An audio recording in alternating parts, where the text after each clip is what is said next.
చేయబడిన Bible పాఠంగా mark సువార్త 10వ అధ్యాయము 1 నుంచి 5 వరకు.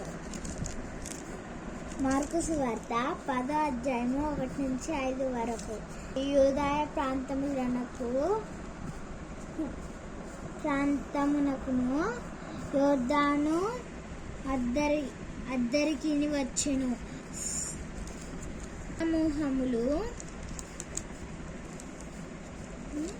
తిరిగి ఆయన యొద్దకు కూడి వచ్చిరి.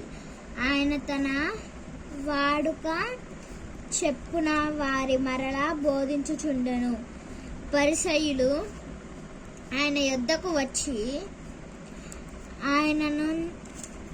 ఆయనను శోధించుటకై, పురుషుడు తన భార్యను విడనాడుట న్యాయమా అని ఆయనను అడిగిరి.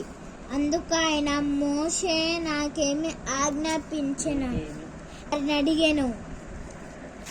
వారు పరిత్యాగ పత్రిక వ్రాయించి ఆమెను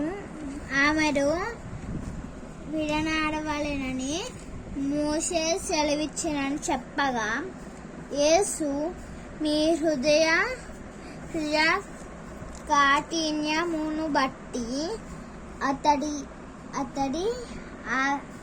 ఆజ్ఞను మీకు వ్రాసి ఇచ్చెను గాని,